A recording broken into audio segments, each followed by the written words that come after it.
Ang ikinakaso kay Senator Marcoleta ay plunder na isang non-bailable crime. Sa makatuwid, ipakukulong siya at hindi pwedeng magpiyansa hanggang hindi natatapos ang paglilitis sa kanya. Sa madaling salita, ay hindi na niya maitutuloy ang paglalantad o pag-expose sa mga sangkot sa pandarambong na naganap. Pero, paanong naging plunder ang pagtanggap ng campaign donation o campaign contribution? Hindi naman galing sa kabangyaman ng Pilipinas ang tinanggap niyang donation mula sa mga sumuporta sa kanyang pagkandidato bilang senador. At mismo ang COMELEC ay naglabas na ng desisyon na walang krimen na naganap sa pagtanggap niya ng campaign donation. Sinusuportahan ng Iglesia ni Cristo ang itinataguyod ni Senator Marcoleta dahil ito rin ang posisyon namin. Nananawagan kami para sa transparency, accountability, justice, and peace. Kaya, nais naming iparinig sa mga kinauukulan na kahit ipakulong nila si Senator Marcoleta ay hindi kami titigil sa paghingi ng katarungan para sa mga kababayan natin na ninakawan. Gusto namin meron po tayong talagang gustong-gusto kong basahan. Matagal na po ito. Ang kanya pong pangalan ay si Rodante Marcoleta. So, kilalang-kilala nyo to. Nakita natin ito sa mga napapanood natin, ng mga previews na usapan, kung saan nandyan yung nakaranas siya ng pag-humiliate, ng kung ano. Ano nga ba? Sino nga ba si Rodante Marcoleta dito sa Tarot? So, again, ito po ay for blog using lang at saka wala naman sanang pikunan. Ano po yan. Kung ano ang nakikita mo kay Rodante Marcoleta, ay pakita mo sa aking tarot. Nawa ay makita natin kung sino si Rodante Marcoleta. Yan po. Rumble natin, rumble.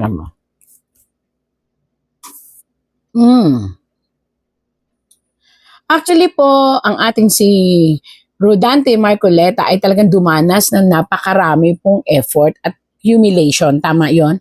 Mga nakaraan po niya ito, ayan o, nakabaliktad. Tapos, alam mo yung lahat ng effort niya, hindi nare-recognize. Pero lahat pong yun, niyakap niya. Lahat ng emptiness, lahat ng kalungkutan, lahat ng feeling niya is walang kwenta yung kanyang mga pinagsasasabi para sa iba. Yun ho ay lahat ay kinimkim niya ng kanyang puso. Kaya nga nakalagay doon na halos siya ay lahat ng kanyang mga plano, lahat ng mga pinagsasasabi niya, hinayaan lang niya na maliitin siya ng ibang tao na nakakarinig. Kasi hinayaan niya yon, alam niyo kung bakit? Ipinakita niya kasi yung kababaan niya ng loob. At yung mga plano niya, na hanggang ngayon ay pinipilit niyang i-intact. Nais niya na makarating siya sa katotohanan na tao ang kanyang sandigan. Ayan po yan. Yan. At yung mga dala niyang stick, yan po yung mga plano niya. Yan yung mga sakit. Kaya po siya nakayuko. Yan po yung mga sakit na kanyang naramdaman. Noong binabaliwala ang lahat ng mga plano niya at binabaliwala siya, lahat ng mga pinagsasasabi niya, binabaliwala. Lahat po yan. Pero until now, nakita nyo naman, compose siya at yakap niya yung lahat ng yun.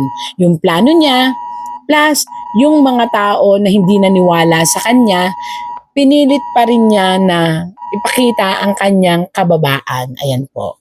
Kitang-kita nyo naman. Tapos, nakikita nyo yung isang bahay dito. Marcoleta is being supported by a very strong alliance of religion. I don't know, hindi ko po alam kung ano yun, pero siya po ay suportado ng konseho ng isang relihiyon. Ayan, naniniwala sila kay Marcoleta.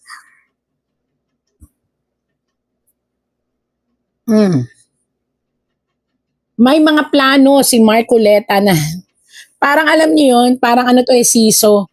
Yung kanyang plano, ito yung mga plan niya. Na maganda naman, ba't may tatamaan?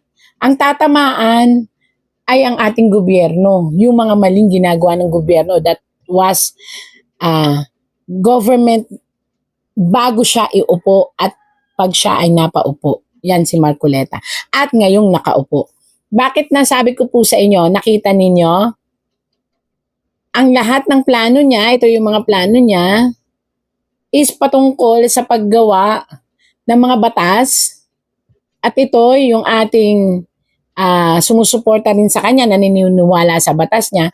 Pero mag-ingat po siya kasi tatamaan po ng kanyang batas na ipapanukala ay ang batas kung saan ang mga korap at ang mga nakaupo sa ating gobyerno, ito po'y batas na kanyang ipapanukala, ay tatamaan. Not only the corrupt government or people inside the government o yung mga nakaupo sa gobyerno, kung hindi po tatamaan din ang pamamaraan ng lehislaturang pang-batas ayon sa Pilipinong basihan. Ayan po. Kaya naku, mag-ingat po kayo, sir, kasi may mga tatamaan po kayo na maaaring maging kalaban ninyo at mag-oppose sa inyo. But still, ang palad mo parang sa iyo kasi, Sir Dante, Mr. Marcoleta, parang sa iyo, life, you can live only once. Parang ganun po yung filosofiya ng buhay nyo na mabubuhay ako minsan lang, so gagamitin ko na ng tama. Kahit marami pang humps, kahit marami pang distraction, isusulong ninyo ang isang panukalang batas at dalawa po sa batas na yan ay maaaprubahan. Ang dami nyo pong batas, kaso lang dalawa lang talaga ang maaaprubahan na talagang tatatak din sa tao, sa isipan ng tao. Oo. Malapit ka sa Diyos. Yun lang kaya kong sabihin. Ang ibig sabihin po nito, lahat ng ginagawa mo ay binabase mo not only in your heart, but also on your faith. At dahil po doon, you are being guided by your belief. Ibig sabihin, pag alam mo na dapat ipaglalaban ito, batas man ito, or tao man ito nakakalabanin mo. And you are prepared. Prepare po kayo.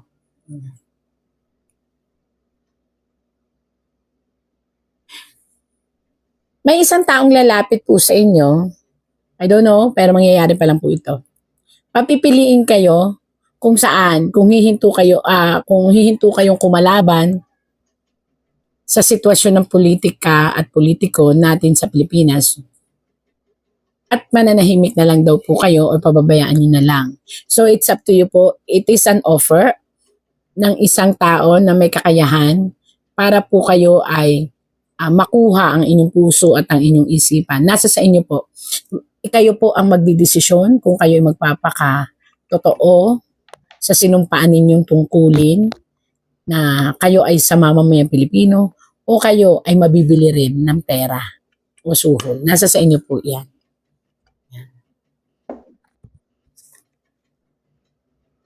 Sa ngayon, binubuo mo ang iyong sarili, Sir Marcoleta. Sana po ay makita nyo ang inyong sarili na ikinalulugod ng sambayan ng Pilipino dahil sa ngayon po, ang konsentrasyon nyo po is makita ang katotohanan tungkol sa budget ng Pilipinas. Ito po, parang ano po ito? Ano ba ito? Medyo masalimuot po ito kasi gusto nyo pong questionin at talaga nyo pong pag-aaralan ang isang matinding financial or budget ng Pilipinas.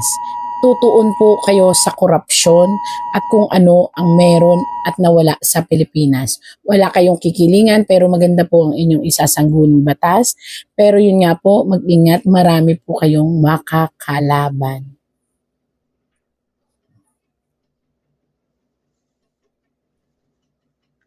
Aatakihin kayo ng mga tao na nasa politika rin at malalaking tao po ito.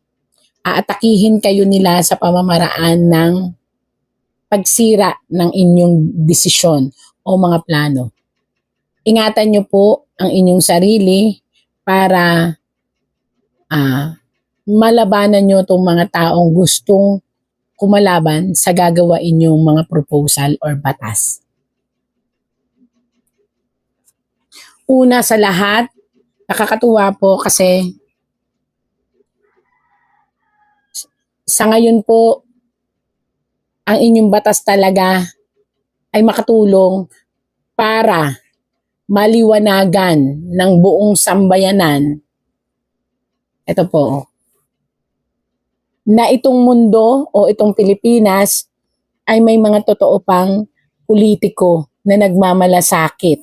Yun po talaga, kung mapapansin ninyo bakit kayo nakatayo tapos nakatingin kayo dun sa hawak ninyong mundo, may gusto kayong iparating sa buong sambayan ng Pilipino na hindi lahat ay nabibili ng pera o hindi lahat ng politiko ay nagbubulag-bulagan sa kamalian na nakikita nyo sa inyong paligid. So kaya po kayo may hawak na stick. Ito pong stick na to, kung mapapansin nyo to, 1, 2, 3, ay may tatlong mga dahon. Tatlong panukala, pero sure na yung dalawa. Yung isa na lang, hindi ko pa po alam kung, kasi yun ay gagawain pa lang po. Yung isang, tatlong batas na ipapa-approve ninyo at ilalaban nyo. At naniniwala po ako na makapagdudulot kayo ng hustisya doon sa nawala nating hustisya sa batas kung saan napapalibutan po ito ng napakaraming question. Maaring ito po ay doon sa batas ng lehislatura ng pagkahuli o pagkadakip ng dating presidente. Yun po ang gusto nyo din maipaliwanag sa tao na may mali ang ating batas na sinuong.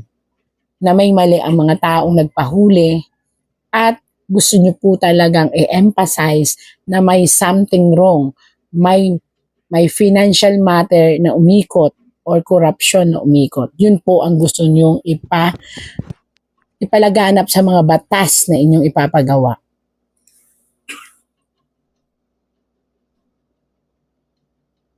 Again and again po, ingatan po ang health, lalo na po ang up and down ng ating blood. It's either po the heart also, the tension. Kailangan po ninyong ingatan ang puso. Na puso, maaring ito po ay magkaroon ng blockage or maaring ito ay maapektuhan po sa tension or stress. Ingatan po. And also po yung sobrang taas po ng acidity ng ating sikmura. So, may acid reflux again na nakikita po ako. And the bad cholesterol and the stress. Ayun po. So, mag-ingat lang po.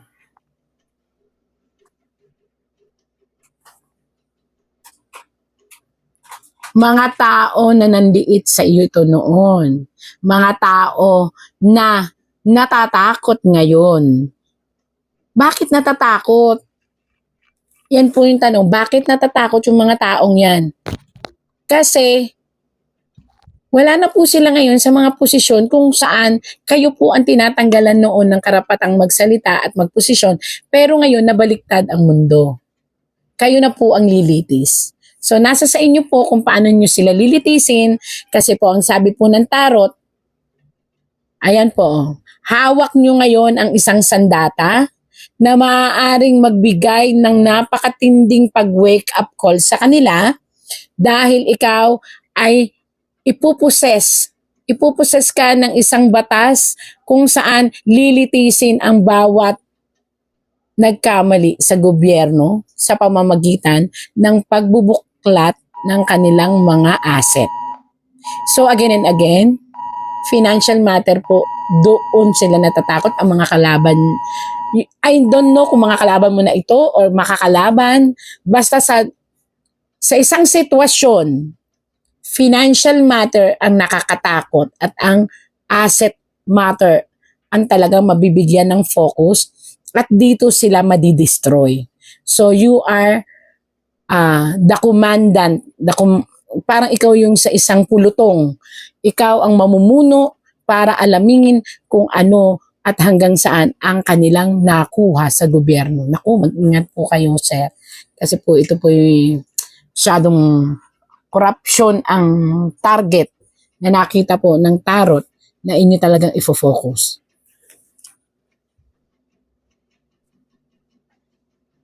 Nakakatuwa naman po. Ang dami na po nag-o-offer sa inyo. Pero you are still. Ipagpatuloy nyo lang po na nasa tamang batas ang inyong isulong at nakita nyo po ito. Kayo po ay suportado ng mga matataas na nanunungkulan pagdating po sa inyong relihiyon. Tama daw yung ginagawa. At sa mga tao rin na naniniwala na kayo ay nasa tamang daan at sana wag po kayong lilihis. Ayan po. May hinihintay kang isang mensahe na kapag itong mensaheng ito ay pinarating na sa iyong puso at sa iyong isipan, malilinis po nyo yung pangalan nyo noon na sinira ng mga tao na naninira sa inyo. So ito na po yun. Just wait and see at it's payback time po. Ayan po.